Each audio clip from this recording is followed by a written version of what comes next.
नमस्कार दोस्तों, मैं हूं आपका दोस्त दीप। स्वागत है आपका आज की इस नई वीडियो में जिसमें हम बात करने वाले हैं एक ऐसे शख्स की जिसकी ज्वेलरी करोड़पति लोग खरीदते थे। वो आज एक जेल की सेल में है। 2018 में जब ये स्कैंडल सामने आया तो हर इंडियन का दिमाग सिर्फ एक ही सवाल से घूम गया कि आखिर ये 14,000 करोड़ का फ्रॉड हुआ कैसे। कैसे एक आदमी ने इंडिया के सेकंड लार्जेस्ट बैंक को इतने सालों तक ब्लाइंड फोल्ड करके रखा था। आज हम बात करने वाले हैं नीरव मोदी के बारे में। क्या आपने कभी सोचा है कि एक आदमी इतना अमीर कैसे बन सकता है? Rolls Royce, private jets, celebrity friends, international showrooms, ये सब कुछ था नीरव मोदी के पास।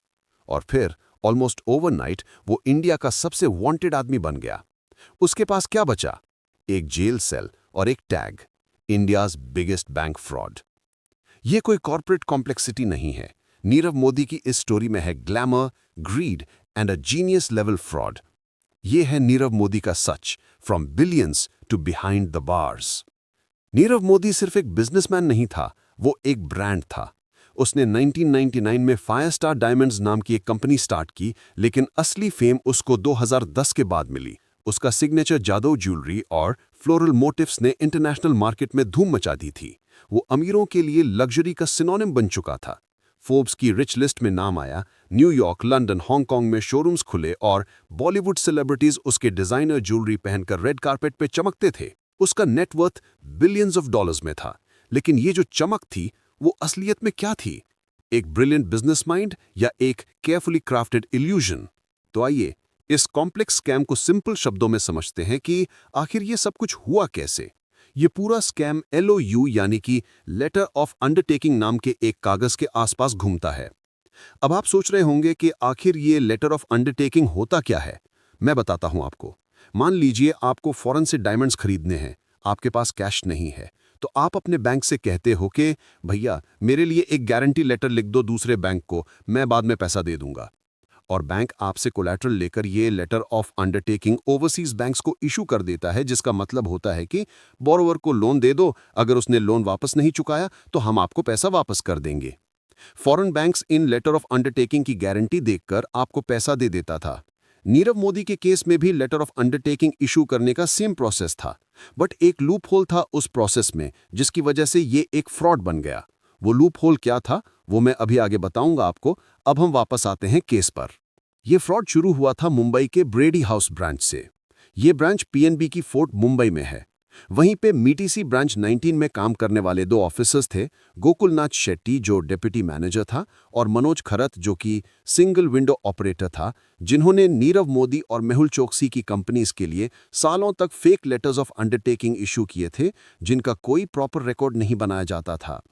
यानी कि ये LOU PNB के कोर बैंकिंग सिस्टम में डाले ही नहीं जाते थे, वो सिर्फ स्विफ्ट सिस्टम से भेजे जाते थे। स्विफ्ट वो ग्लोबल नेटवर्क है जिससे बैंक्स आपस में कम्युनिकेट करते हैं। CBS और स्विफ्ट का लिंक नहीं था, इसलिए सीनियर मैनेजमेंट को इन ट्रांजैक्शंस का पता नहीं चलता था। यही लूप होल स्कैम की जान थी। फॉरेन बैंक्स PNB की गारंटी देखकर नीरव मोदी की ओवरसीज कंपनीज को पैसा रिलीज कर देते थे, जहां से उन पैसों का यूज एग्जिस्टिंग बिजनेस को चलाने, नए डायमंड्स खरीदने और नीरव मोदी की पर्सनल लग्जरी लाइफस्टाइल फंड करने में किया जाता था। एक LOU की मैच्योरिटी 90 दिन की होती थी। जब एक LOU एक्सपायर होने वाला होता था तो नीरव मोदी का ग्रुप बड़े अमाउंट का एक नया फेक LOU इशू कराता था। इस नए फेक LOU से मिली हुई फॉरेन फंडिंग से वो पुरानी फॉरेन लोन को रीपे कर देता था। ये पॉन्जी टाइप साइकिल 2011 से 2017 तक बिना रुके चलती रही। प्रैक्टिकली ये LOUs ऐसे थे जैसे कोई बच्चा चॉकलेट चुराकर खा रहा हो और मम्मी को पता भी ना चल रहा हो। गोकुलनाथ शेट्टी ऑफिशियली मेड 2017 में रिटायर हो गए थे, तो उसकी जगह पर एक नया ऑफिसर आया। नए ऑफिसर ने रूटीन चेक करते हुए देखा कि नीरव मोदी की कंपनी को एक नया लेटर ऑफ अंडरटेकिंग इशू करना है। प्रोसेस के हिसाब से उसने नीरव मोदी की कंपनी से 100% कैश मार्जिन या कोलैटरल मांगा, जैसे कि नॉर्मली होता है। लेकिन नीरव मोदी की कंपनी वालों ने कहा कि ऐसा तो हमेशा से होता आया है कि हमें बिना कोलैटरल के ही LOU मिलता आया है। ये सुनकर नए ऑफिसर को शक हुआ।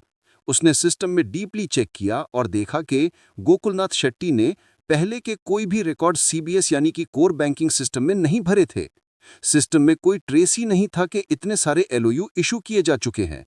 उसी पल पीएनबी के नए ऑफिसर ने अपने सीनियर्स को रिपोर्ट कर दी। 29 जनवरी 2018 को पीएनबी ने सीबीआई को एक कंप्लेंट भेजी। कंप्लेंट में था कि उसके मुंबई के ब्रेडी हाउस ब्रांच में एक मैसिव फ्रॉड हुआ है। और फिर 31 जनवरी 2018 को पीएनबी ने स्टॉक एक्सचेंजेस को भी इन्फॉर्म किया इस फ्रॉड के बारे में, जिससे यह स्कैंडल पब्लिकली एक्सप्लोड हुआ।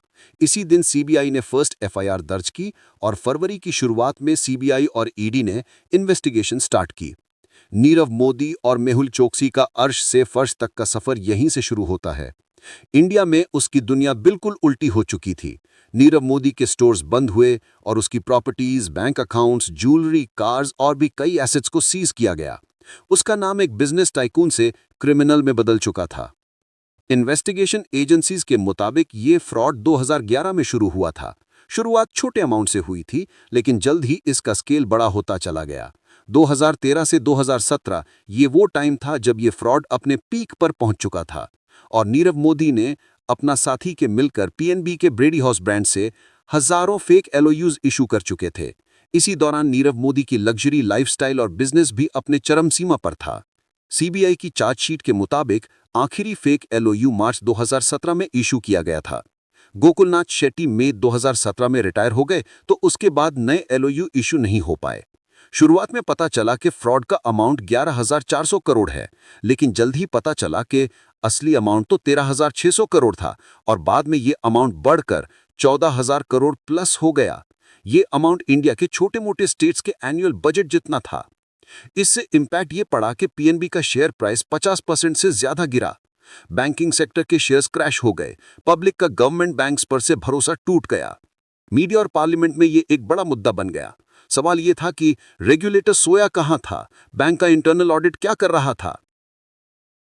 आपके मन में एक सवाल उठ रहा होगा कि इतना सब कुछ हो गया तो सीबीआई ने इन फ्रॉडस्टर्स को पकड़ा क्यों नहीं। तो इसका सीधा सा जवाब ये है कि आखिर पकड़ते भी तो कैसे, क्योंकि वो लोग तो पहले ही देश छोड़कर भाग चुके थे। जी हाँ, इन लोगों ने कोई जल्दबाजी में इंडिया नहीं छोड़ा था, बल्कि इन लोगों ने पहले से प्लान कर रखा था इंडिया छोड़ने का। क्योंकि पीएनबी को जनवरी 2018 के एंड में फ्रॉड का पता चला, जबकि ये लोग जनवरी 2018 के स्टार्टिंग में ही देश छोड़कर निकल चुके थे। बट आखिर कहां गए नीरव मोदी और मेहुल चोकसी? रिपोर्ट्स के अकॉर्डिंग नीरव मोदी और उसकी फैमिली ने 1 जनवरी 2018 को दिल्ली के इंदिरा गांधी इंटरनेशनल एयरपोर्ट से हांगकांग के लिए फ्लाइट ली थी और फिर वहां से लंदन चले गए। इसके बाद वो ऑफिशियली कभी भी इंडिया नहीं आए। और मेहुल चोकसी ने 4 जनवरी 2018 को दुबई के लिए फ्लाइट ली और फिर वहां से वो एंटीगुआ चला गया। रिपोर्ट्स के अकॉर्डिंग मेहुल चोकसी ने उसी दिन या 1-2 दिन बाद एंटीगुआ का सिटीजनशिप प्रूफ भी प्राप्त कर लिया था। पर स्टोरी यहीं खत्म नहीं होती है। इंडियन एजेंसीज ने इंटरनेशनल प्रेशर डाला और मार्च 2019 में इंडिया के एक्सट्रेडिशन रिक्वेस्ट पे यूके अथॉरिटीज और लंदन पुलिस ने नीरव मोदी को एक स्ट्रीट पे अरेस्ट कर लिया। लंदन की एक स्ट्रीट की सीसीटीवी फुटेज भी वायरल हुई थी, जिसमें वो एक ओवरकोट पहने वॉक करता हुआ दिख रहा है। यहां से शुरू होती है एक नई लीगल बैटल की कहानी। नीरव मोदी ने यूके में एक्सट्रेडिशन फाइट की। नीरव मोदी ने कोर्ट में अपने डिफेंस के लिए पॉलिटिकल कॉन्स्पिरेसी, इनह्यूमन कंडीशंस और mental health and suicide risk का बहाना बताया।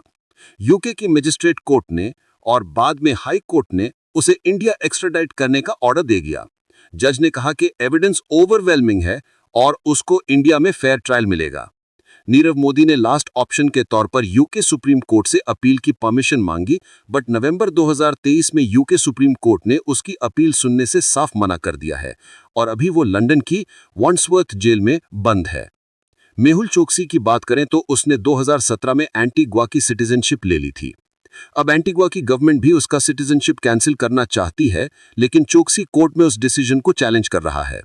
उसे एक मिस्ट्री में डोमिनिका में पाया गया था। कुछ का कहना था कि मेहुल चोकसी क्यूबा भाग रहा था। डोमिनिका कोर्ट ने उसे वापस एंटीगुआ भेज दिया।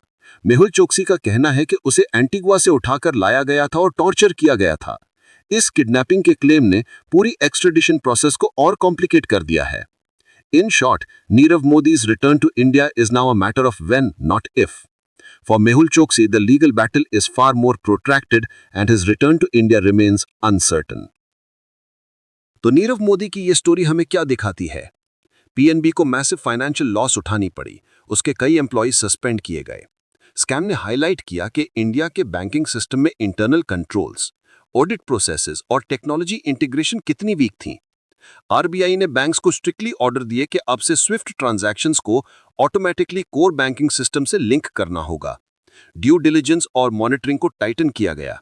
नीरव मोदी, जो डायमंड्स की प्योरिटी और वैल्यू का ब्रांड था, वो खुद एक नकली फाइनेंशियल स्कीम का मास्टरमाइंड निकला।